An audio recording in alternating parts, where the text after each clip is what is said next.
Was that a plot twist? What? Did it happen? It didn't make any sense. Let's see how many people I make mad in the comments today.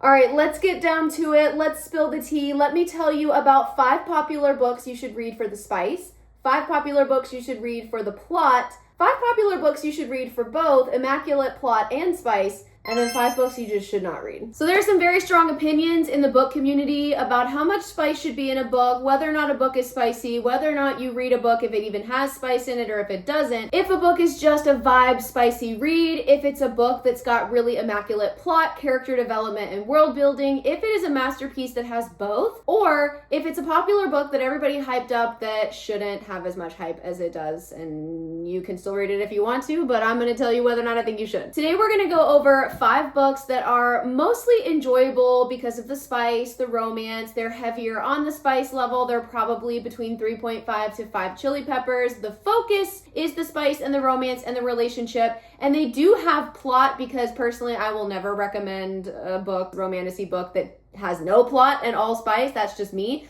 But generally these are going to be the more spicy, spice forward, spice quicker, more weird spice, more crazy spice. We're also going to go over 5 books that are more focused on the plot. And then again, that doesn't mean they don't have spice in them, but the focus is more on the writing style, the plot, the character development. The spice when it happens is more to make sense with the story and to make sense with the characters. It's not like important that it's happening super early on, and usually in these books it's going to happen closer to the end or later on in the series if it's a series. Then we're going to talk about a few masterpieces that have sort of a perfect blend of like extra spicy, but also the plot is top tier. It was really hard to find 5 of these because I'm very picky about it, but I did, and I'm going to show them to you. And then we're also going to talk about some unpopular opinions, popular books that everybody says that you have to read, that they're completely obsessed with, that I'm just gonna throw out the facts today and hurt your feelings and tell you that I personally wouldn't recommend these books, but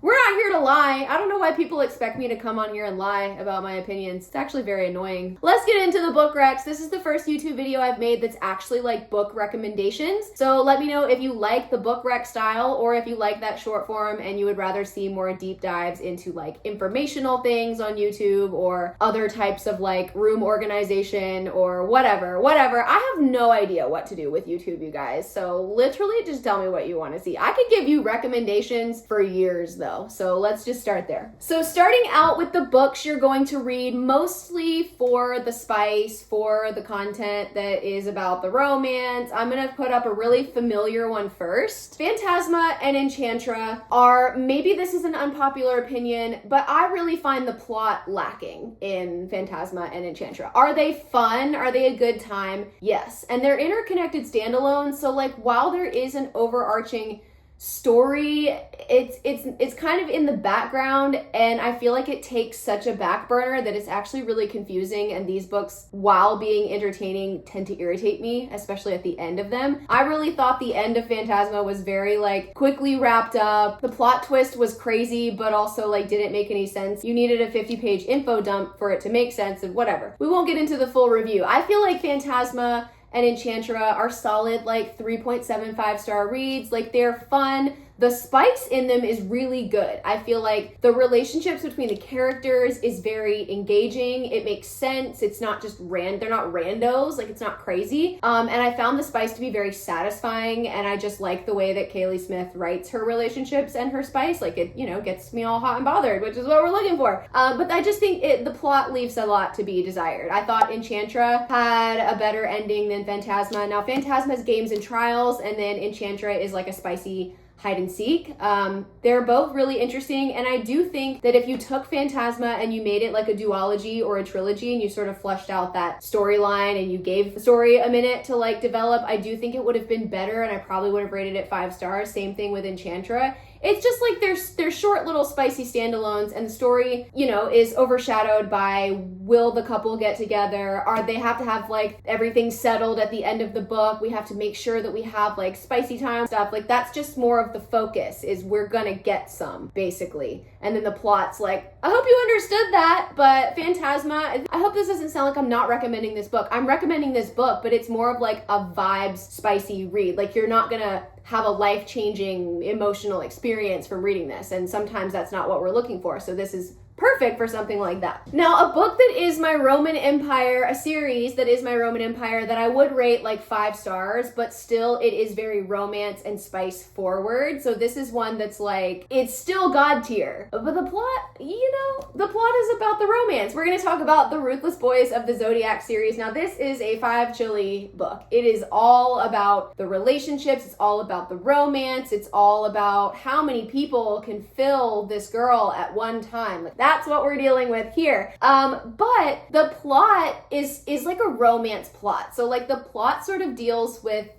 drama within and surrounding the relationships and like forbidden love, and like she is not supposed to be with certain ones, but she wants to be with them all. And then there's rivalry between multiple guys. This is a reverse harem, which means there's one FMC, and in this case we have 4 MMCs, and they will all be doing something with her potentially at the same time by the time you get to the end of the series. But the plot is got a little bit of an unalive mystery backstory, and I do think that the reason that this works is because it's a 5-book series. So it's not just like 2 books, it's not just a standalone. So there is actually time in between all of the spicy stuff, in between all of the romance stuff, for the authors to actually sort of develop the mystery and give you something that makes sense and give you a couple of plot twists that are really cool. It allows for the story to be developed, but it also allows for a lot of time for you to focus on the romance and that kind of thing. So this one I feel like really does it well. It's like a book that you read for spice that's also a 5-star book. So definitely put this on your TBR, but don't read it without reading Zodiac Academy. If you want the reading order, that's my very first YouTube video. Go check it out. Now, for our girlies who liked the vibe of a reverse harem, and I actually haven't finished the series yet, so I don't know if it's going to end up being a reverse harem or a wide choose. And if you don't know the difference, a reverse harem is 1 female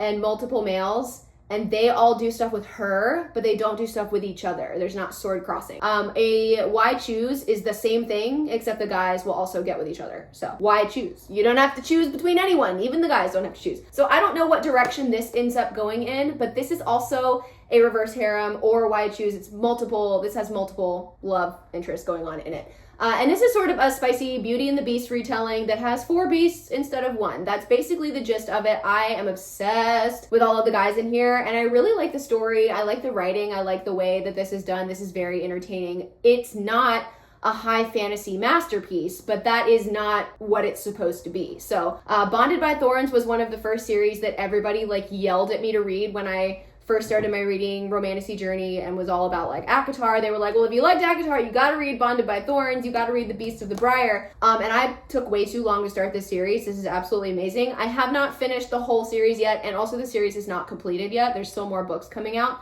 So I can't tell you whether or not it's a God tier series yet, but I have enjoyed the first 2 books in the series. Would highly recommend, but they're spicy vibes reads, Now, if you're looking for something that just came out, is like just about to come out, it's not even out yet, and you want a standalone, and you also want a little bit of representation, this is a author of color, and her characters are Black characters. We have Fae in here that are people of color. We have Our Vicious Oaths by N.E. Davenport. Now, this is a standalone. It's spicy. This kind of borders. This like toes the line. I think if this had not been a standalone, I would have put it in the like spice and plot, but I do feel like the romance aspect of this does sort of overtake the rest of the plot. The plot is really good in here. It's really good in here, but it's really hard for me to give like 5-star plot awards to such a short book, because I'm used to reading fantasy worlds that have like years or months of like time passing in them, and you've got so much character development and so much, and this is a standalone. So this is a little bit more of like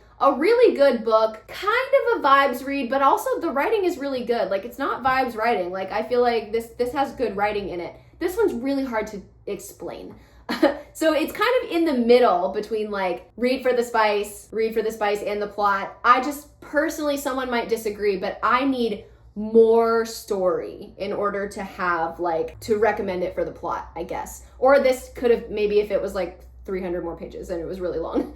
But this one is really interesting because it's Fae. They're called Dark Fae, and it also has one of my favorite tropes in it, which is an arranged marriage. I don't know why I like that. I just feel like arranged marriage is like the epitome of forced proximity. Like you can't not feel the forced proximity in an arranged marriage. And this one has an FMC that, listen, if you guys are out here complaining about annoying FMCs, why does she make the decisions that she makes? She's not believable, she's whiny. This FMC is not like that at all. Absolute bad. And she's like the leader of a squadron. Got a lot of the elements that I like. So we have like a dragon rider element, but then we also have fae and politics and sort of that ACOTAR vibe. We do have a shadow daddy in here. He is absolutely immaculate. So this one, interesting. It's not a vibes read. It is a really good story. It is quite spicy and it is a standalone. So, you know, if that sounds like something you like, I'm really hard on standalones, you guys. Like, I don't know what it is. All right, so vampire girlies who liked Rhysand, if you like Damon Salvatore, Edward Cullen, honestly, Edward Cullen leaves quite a lot to be desired. So as adults, we need to read something like this. Marked by Masks and Secrets and Stalked by Seduction and Shadow by Maggie Sunseri. These also have really good plot in them, but they're super romance and spice forward. Like the plot revolves around the spice for these. So like these you're reading romance focused. This one has a vampire that literally like stalks our FMC since she was a child. And then this one has a masked vampire in it. So if you are someone who is maybe interested in checking out dark romance sometime in your reading journey, this is a fantasy setting. It's romantasy. It covers some elements that are often not in romantasy, like dark romance elements, like a masked man or like a stalker, you know, like it's got some things that are a little bit darker than your typical romantasy. And I've found out that that is like absolutely perfect for someone like me. I love that. So these two definitely add to your TBR. They're a little darker. They're not like a crazy dark romance. Everything in here is consensual, so it's not going to have like triggering stuff like that in it. The world is darker. There's darker elements. You know, bad things happen to people, but overall the romance, it is a romance, and it's not going to like completely emotionally damage you or anything. All right, so let's move on to books that you're going to want to read for immaculate, life-changing, think about until your last breath plot. And I'm really excited to share these with you because I really care about the plot in a book. Like I like the spice, and those books I just recommended, I love the way that the spice is done. I think it was done in an eloquent like way where the plot was still there. But these books, you are going to trust me to read them, not based on how many chili peppers there are, not based on it having a shadow daddy, or how quick is the spice. Some of these, a couple of these don't have any spice in them, and you're still gonna need to read them, okay? Number one, the book that I tell you every single day that you need to read, the series, the trilogy, is the Red Rising trilogy. If you haven't read this, I am confused, okay? So this is dystopian. It's a little bit dystopian sci-fi. It's not fantasy, so it is different, but I feel like for us people who grew up with Divergent, Hunger Games, Shatter Me, like if you can read books like that, you can read books like Red Rising. Like it's not complicated, it's not hard to understand. Yes, there's world building and there is a magic system that you have to learn, but this is overall like not a complicated read. And truly, if you liked something like Throne of Glass, I know it's a very different world in a different setting, but I think you should give Red Rising a try because it's got the same type of like epic underdog journey that something like Throne of Glass has. But Red Rising is about the plot. It's about the origin story. Quite literally, the first 50 pages had me sobbing. So, and then the rest of the series also had me sobbing. So for our Hunger Games girlies, this has even higher stakes games and trials in it. Like truly, you are not ready potentially for the games and trials in this book. Like I love games and trials. Books 1 and 2 have games and trials. And this one is just immaculate. Like it's politics and betrayal and scheming and all of that. Like it's so good. And it is just absolutely probably not for people who need spice in their books. There's not spice in here. There is a romance subplot. We do have romance in here. We have a love interest. This is one of my god tier, like would recommend to everyone. And if you are a book girly that is trying to get your husband to read, this is one that the boys like too. So you can read this together. You can have a little couples book club. That's actually what Kevin and I did like 10 years ago when I read this. I read this a long time ago. We read it together. The boys love it.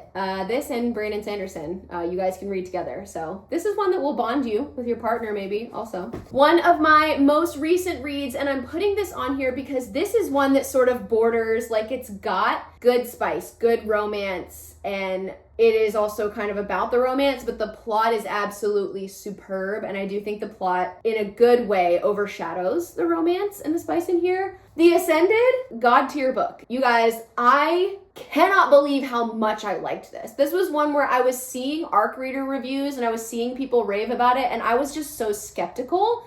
I was like, and it's like 700 pages. I don't know. It's got to be really interesting for a book to like be interesting for 700 pages. This completely exceeded all expectations, and it's because the plot was so good. The plot, immaculate plot. This one also has trials in it. They're not like the cookie cutter, the same trials that you see in all the Games and Trials books. Like, they're really good. Really good. The FMC is super not annoying. I feel like she doesn't make weird choices. She doesn't frustrate me. And then what I really love about this is they're technically our two main characters. We have our FMC, but then we have her twin brother, and he's hot also. But the MMC in here, the love interest for our FMC, totally obsessed with this guy. He's like what Rowan Whitethorn wishes he could be. I don't know, you guys. This is really good. Plot is good, and it's got like character journeys, character development, like traumas, and it deals with like,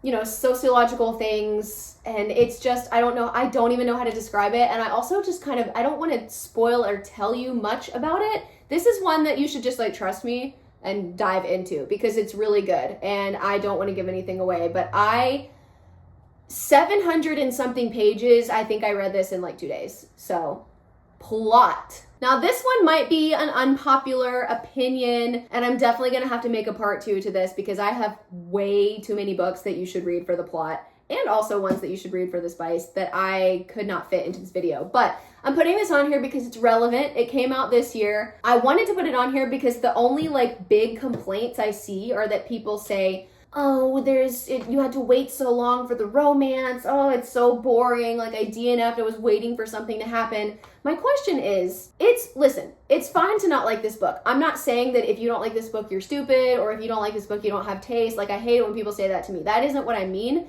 But I do genuinely wonder what people were looking for when they picked this up, because this is marketed as a romantasy. And it is a romantasy. But then also, I feel the need to point out it's a romantasy, but it's book 1 in a series. It's not a standalone. This one is definitely going to be a romantasy, and it is going to get spicier, but it's the first book in a series. And it's fantasy. So you have to set up the world. There's a lot of magical creatures, magical monsters in here that I actually find really interesting. I love that part of this book. I love that there's magical creatures, magical monsters, because I feel like most of the time it's just like fae and politics, and I'm like, I want monsters. I want interesting things. Like, I want Aragon days. Like, I want some dragons. I want some beasts.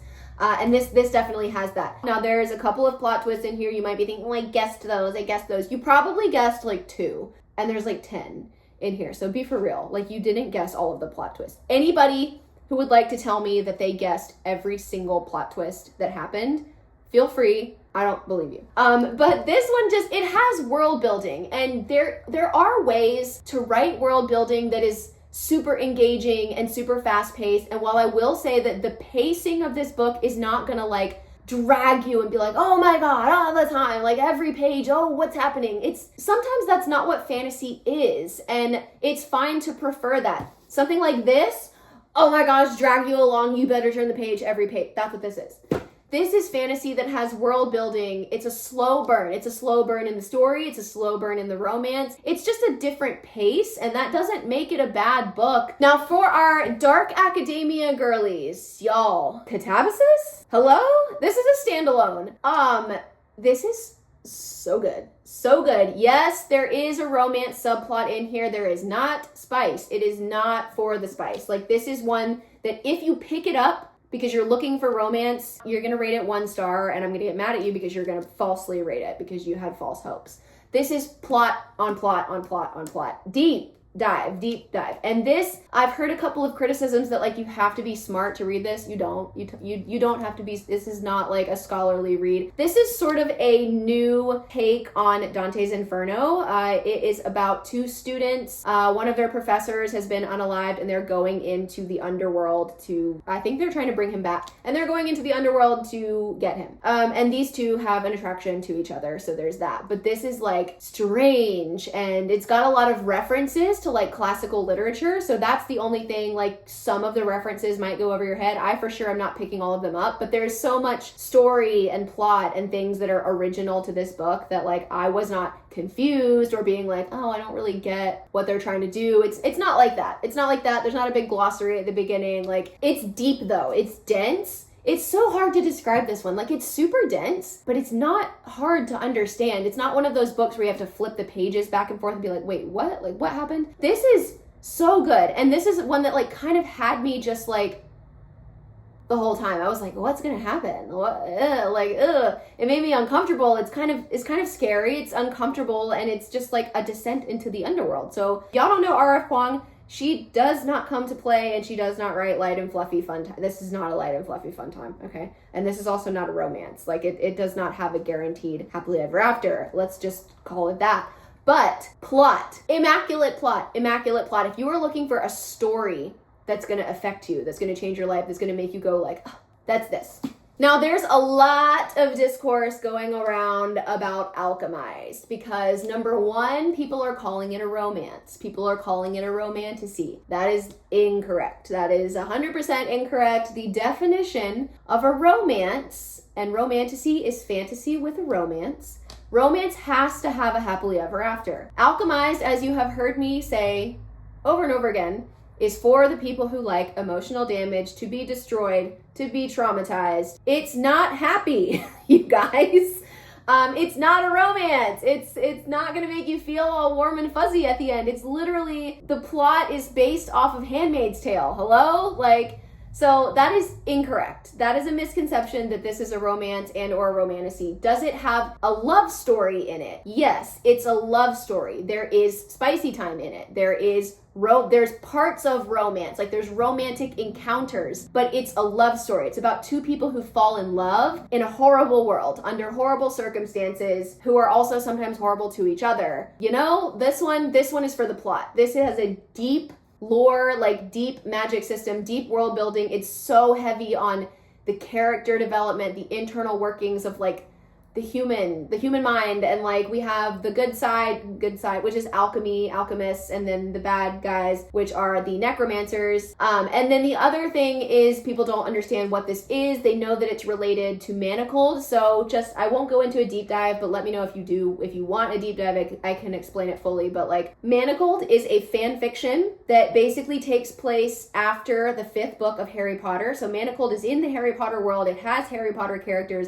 and it's a Hermione fan fiction. So basically, a fan fiction is when a person reads someone else's work, they're inspired by it, they use all the same world, they use the skeletons of that book, and then they like change the story to how they wanted it to be. That's what this fanfic is. It's taking place after book 5 as if Voldemort won the war, and it's sort of a post-apocalyptic Harry Potter fanfic that also has a love story in it between Hermione and Draco Malfoy. So that's what that is. Alchemized is the author's traditionally fully published work, because you cannot publish a fan fiction because it is someone else's work. You can't publish Harry Potter based stories because J.K. Rowling owns the Harry Potter franchise. So this is Alchemized is the same exact story as Manacled, but you take it out of the Harry Potter world, you take all the characters, and you put them in a different world, different magic system, give them different names, different qualities. So it's basically Manacled without any of the Harry Potter lore in it. So it's exactly the same. There's a lot of questions of which one do I read first? Does it matter? They're literally the same. They're literally the same. They are the same story.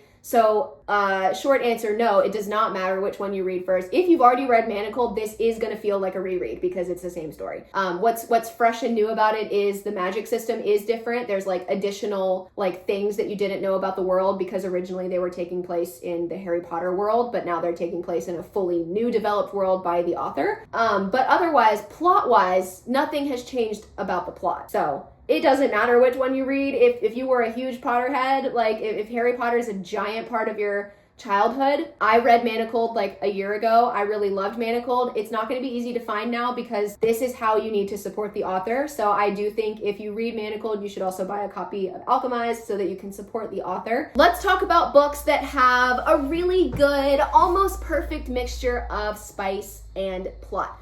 We're going to start with one of my favorite, the most spicy, dark, unhinged things I've ever read. It is The Court of Ravens duology. Now listen, this is really spicy, and the spice is really good. It's like, it's emotional, it's dark, it's taboo. There's an Eiffel Tower in here, okay? If you don't know what that is, Google it. But the plot is amazing. The plot will make you feel. The plot is important. Like this book, you couldn't take the plot out of this story and focus only on the relationships. It wouldn't be the same story. The plot is very important. So it's right down the middle. Plot, but also it is about the relationships. It's about them developing with each other. It's like true enemies to lovers. Like I honestly, this is the best enemies to lovers I've ever read in my entire life. And you also will not like Malir when you first meet him. You will be crawling for him by the end of the book. This does have a little bit of sharing in it. There are two guys, so you know it's not a reverse harem and it's not a love triangle. I don't know how to describe it because it's really neither one of those, but there is sharing. So that obviously with the Eiffel Tower, you have to have 3 people for that. Yeah, this is literal perfection. Really, really, really spicy, really immaculate, emotionally damaging plot that makes sense, doesn't have plot holes, ties it up perfectly at the end, like doesn't leave you being like, what? Like that does everything make sense? Absolute perfection. Now, another one of my absolute favorite books. This one's a little bit hard. I couldn't figure out where to put this, but ultimately I'm going to put it here based on the second book in the series. Anathema and Eldritch, the Eating Woods trilogy. Everybody's assuming this is not a trilogy. Y'all, this is 3 books. Eldritch was not the last book in the series. Book 1, it's a slow burn. There is immaculate, it's gothic romantasy, it's spooky, it does have a romance in it. So book 1 is about the plot. Book 2 is also about the plot, but the spice that is in book 2 is so good. It's so good. Zavander is so good. Like it's really weird. Like you'll feel things from the plot. You'll be emotionally manipulated. There are plot twists. There are everything that you need and want in a fantasy book. And this is a gothic fantasy, so it's a lot darker. But when we have spicy time in Eldritch, I was locked in. It was hot. It was really hot. And the reason is because Carrie Lake took so much careful time building the relationship between these 2 characters in book 1 so that when stuff happens between them in book 2, like, yes, it's hot and it's spicy, but it means something, which, like, if you haven't experienced that, like what it's like reading a book where it has spice, but the spice is like deep. It's no pun intended. Like it's deep and it means something and it's like emotionally hot as well as physically hot. It's a game changer, and I have become so much more picky about the like spicy books that I'll read because I need it to mean something. And this one has so much good plot as well as like spice that ramps up in book 2 that this is immaculate on both ends. The Lies of Lena, we have to talk about this. Book 1, this is a series where book 1 is really good, but you gotta read book 2 to get to what everybody's obsessed with, okay? So this is real spicy. This has relationships and spicy time with multiple characters in here. So like I heard one of my friends describe it as like if it's Throne of Glass, but Aelin gets with the whole cadre. It's like that. But the plot is very important and it's really good and it's dark and disturbing and emotional and there's yearning and there's tension and there's lovers to hate, like enemies. Like it's just the best of both worlds. Like there's not really a lot to say about this. This has got mages. It's got like a childhood, like they fell in love as children and it's so sweet and then they grow up and they hate each other, which is really awful and sad. This one is vibes. It's not like super eloquent, elevated writing, but the storytelling and the plot is still immaculate. Like I think a book can be, written at a certain, like if you had to say like it was written at a certain grade level, like it's very, very, very easy to read. The dialogue is very simple. The writing is very simple. But what's deep and involved is the story and the characters and the way that everything flows. Like this is not trying to be Shakespeare. It's not trying to use big words or make you feel smart when you read it. This truly is like about the story. Like that's important. And I do think good storytelling is another form of good writing. So I don't really care if there aren't any big words in my books and they're written very casually. If the story is not casual and the story makes me feel all kinds of emotions, that is what I'm looking for, which is this. And this is what this book gets criticized for, is like, oh, the writing is so bad. And I'm like, but did you like what happened? Were you emotionally manipulated? Did it speak to you? Like, why do we need to have a dictionary and look up words for a book to be good writing? Like, there are no plot holes in this. There's different forms of good writing, and this is good storytelling. This is the good storytelling element of good writing. Also, the spice is crazy. Now, if you're looking for dark romance, if you want an option that's not fantasy just in case, this is 5-star plot, 5-star spice, The Edge of Darkness trilogy by Lee Rivers. Dark, taboo, like I'm talking having spicy time next to a corpse, you know, on a motorcycle. Like we do all that stuff, but the plot is so important. Like if you took the plot, if you took the other storyline, the non-romantic storyline out of this book, out of the series, it wouldn't be a series. You couldn't have that without this.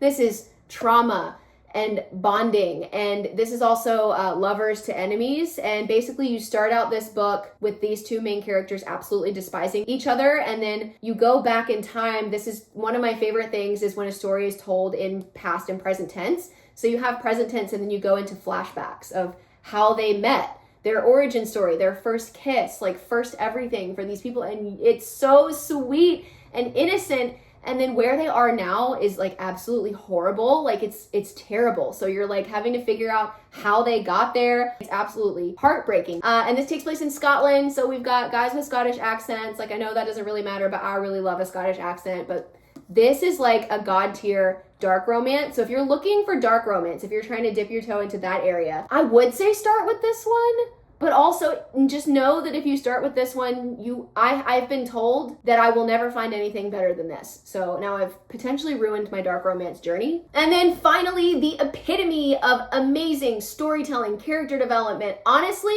it's comedic writing. It's not bad writing. I don't care what anybody says. Zodiac Academy is a masterpiece. Tons of spice, tons of chili pepper moments. And don't say anything because this is a slow burn. Book 1 is not 5 chili spice. Book 1 is where everybody is enemies. So why would they be touching each other? Okay. Every book on from here increases with every book. Okay. This is a very spicy series. I'm so tired of people telling Zodiac Academy is not spicy.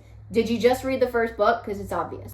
This one also has sharing in it. It's not a reverse harem. Everybody has one true love in here, but there's a little bit of something in here. But this is a dark academia, big series, big universe. It's got powers based on astrology signs. It's just a masterpiece. I talk about it a lot and I don't want to take up a bunch of time in this video, but if you're interested in why I think this is the best series ever, again, reference my very first YouTube video that tells you all about the story, all about the reading order that you have to do. You have to do the reading order. It's very important. And it will convince you to read this book. So perfect spice, perfect plot. All right, now for the part everybody's been waiting for. Let me tell you some books that I literally didn't like the spice, didn't like the plot, literally just kind of didn't like the books. So we're gonna start off with Heartless Hunter. Heartless Hunter was described and marketed as enemies to lovers. I don't think that it's enemies to lovers. I actually really despise the romance in this book. I thought the plot was okay, but I also didn't really like the plot either. And I absolutely despise Gideon. Gideon, like, what is likable about Gideon? I found myself being like Team Alex, and we saw how that worked out. I just felt really bored in Heartless Hunter. I feel like there was no tension between the main characters. It was insta-love. Like, how can you call something enemies to lovers? A mistake I think authors make sometimes with enemies to lovers. And this is a personal opinion. Authors can do whatever they want. I'm not the be-all, end-all opinion. You don't need to change your writing for me. If you're gonna make a story enemies to lovers, I think it's really unhelpful to have dual POV. Because if we have the POV of the enemy, unless they're crazy and a sociopath, we're gonna know they're interested in the other person, and we're also gonna know they're not truly a bad person. I think for enemies to lovers to work, we can't be inside Gideon's head hearing how completely obsessed he is with this girl. Like, you know, it just doesn't make any, that's not an enemy. It's not an enemy. If you're obsessed with someone and you're helping them, that's not your enemy. That's your hear me out. Okay, listen, Relationship was also bad. It was annoying. It was insta-love. There was no tension. There was no yearning. There was no like purpose. It was just two people that weren't supposed to be together, that were completely obsessed with each other. For what reason? I don't know. And then there was a really good, like, what would have saved this for me is there was a really good plot twist at the end of the book that was completely spoiled by the writing. Basically, there's a plot twist. I won't tell you what it is, but I will tell you that the main characters in both of their point of views say what it is, and then it happens. And it was good. Like, if neither of them had said anything about it, it would have been an amazing plot twist, and I will never not be mad about the potential of that book. And just, in my opinion, it did not live up to the hype or the potential that I had for it. And that's just it. That's my personal standards. A lot of people love it. That's fine. My literal best friend loves it, and we're still able to be friends. Number 2. Amid Clouds and Bones. Now, Amid Clouds and Bones is a much spicier book than Heartless Hunter, and it's a standalone. And it's weird. It's got some very, like, good ideas. Like, the premise of the book is great. And when I first started reading it, I was really feeling it. I was like, yeah. I was about to buy a book trophy for it. And then I just was like, oh, wait, let me wait. And then it just went like, oh, no. What? It was the first book this year that I felt like it rage baited me. I felt like, why did I read that? Give me my time back, please. Like, I'm still upset that I should have DNF'd this book. I should have DNF'd this book because the ending was the most disappointing part of the entire book. Number 1, it didn't make any sense. It didn't make any sense. The spice was fine. Like, I like weird spice, and this spice involved a lot of like biting and like biting lips and licking faces, and fine. It was not for me. Not for me. Now, I will be honest, the plot twists were interesting, but I don't think they were executed well. Like, the way that they were revealed was weird and like slow. It was almost like, I'm gonna reveal, oh, here it is. Here's the plot twist. That's exactly how it felt to have the plot twist revealed to me in the books. And I was like, it left me like I would turn the page and it would be the end of a chapter and I'm like, was that a plot twist? Did it happen? We also have House of Flame and Shadow. Now, House of Flame and Shadow, for me, turned Crescent City 1, House of Earth and Blood into a standalone for me. House of Earth and Blood is my favorite Sarah J. Maas book ever. I love it. And now I think of it as a standalone. Thankfully, at the end, there is closure at the end, a little bit of closure at the end of Crescent City 1, because man, I'm gonna recommend it as a standalone. I liked all the stuff that was happening in House of Flame and Shadow. Like, I didn't drag myself through it. I wasn't miserable. I actually really liked it, and I finished it really fast. It was the way that it ended. It was the way that it tied things up. Bryce Quinlan was one of my favorite Sarah J. Maas characters. I despise her. I think her character regressed. I think she's despicable. I think what she did, how she behaved during and especially at the end of House of Flame and Shadow was disgusting. Like, it went against her core beliefs. Basically, she's gonna just turn around and treat everybody the same way that she's been complaining about being treated the entire book. Like, we're supposed to root for someone like that? Like, that's terrible. Like, don't put her in power. Like, whatever. She sucks. She sucks. Oh my God. Okay. Mostly it's Bryce. Also, Sarah J. Maas tried to put some sci-fi at the end of House of Flame and Shadow. She tried to put a black hole in it, and it quite literally made no sense. No sense. There was also character development completely ruined with Bryce's dad, the Autumn Court King. What was the point of that? If you know, you know. I'm so mad about that. I'm so mad about that. Okay. Don't recommend. I don't recommend it. I truly don't recommend it. I will continue the series because I truly, unfortunately, always believe something can be salvaged. It's why I watched Pretty Little Liars all the way to the end and have never in my life been more disappointed than I was with British Spencer and the end of that series. Like, definitely a waste of my time, but I was gonna see it through. I'm gonna see this through. I'm gonna read all of the books. I'm not gonna, decide what my full judgment for the whole series overall is until the series overall is complete. So please don't judge me for continuing to read a series after I didn't like a book, because that's just how I am. I'm going to see it. I'm going to give it chance after chance after chance, but I am going to complain about it while it's bad. Which leads me into Onyx Storm. Sorry, not sorry. This is one that I very lightly, now I'm not a book editor. I'm not an editor. I don't have a job editing books or critiquing writing. So when I say something is bad writing, yes, I'm saying it more casually. Personally, my credentials are having read high fantasy, and romance books since I was 5 years old. I read the Merlin, the T.A. Barron Merlin series. You know, I've read Game of Thrones, Name of the Wind, Harry Potter. There's like Aragon. There's a ton. There's like 50. I have a really good, decent fantasy book background. That's what I'm basing this off of. Does that make it true for everyone? No. Based off of the writing I've experienced in other books, and I want to point out that the difference is people and the author of Onyx Storm and the Empyrean series are promoting it very seriously, as if it is high fantasy. No one's calling Fourth Wing, Iron Flame, and Onyx Storm vibes reads. If they were doing that, I would completely change the way that I talked about it, okay? Let's make that clear. The author and the fan base are promoting this as something serious. There's gonna be, it's emotional damage. Like, they're comparing it to something like Game of Thrones, like ACOTAR, like Throne of Glass. Those are a little bit more serious. I don't know if serious is the right word, but that's what they're being compared to. You're not comparing Fourth Wing to Zodiac Academy. You're not comparing Fourth Wing to Feathers So Vicious, Psycho Shifter Academy. Like, it's not this. That's not how it's being talked about. So if you're talking about it as a high fantasy book with romance, a fantasy romance that has real fantasy in it, I think it is not as well written as those. I'm not going to come out and say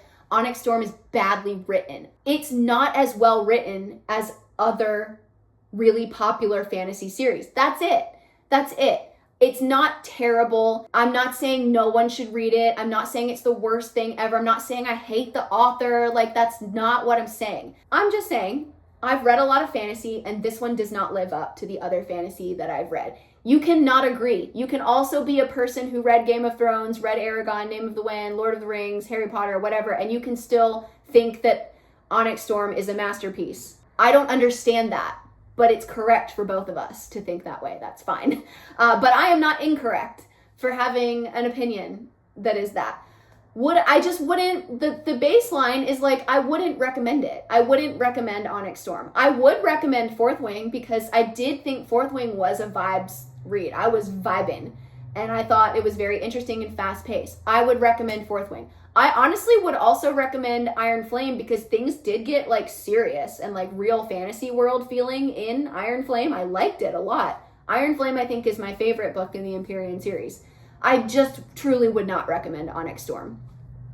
There are plot holes. I think more time needed to be put into it. And I don't care what anybody says. Me as the reader, I shouldn't have to watch a full 3-hour podcast. I shouldn't have to reread 2 books. I shouldn't have to study in order to understand the 3rd book in a series. And that's just me personally. Like, I remember everything. I don't have a bad memory. I remember the plot of books that I read like 10 years ago. Like, I read Red Rising 10 years ago, and it's the one that I recommend to you guys I haven't reread Red Rising. I just remember everything that happened in it. So, I don't know. I get dogged a lot. People are like, you don't understand it. You say it doesn't make sense because you didn't reread it. I literally read Iron Flame 24 hours before I read Onyx Storm.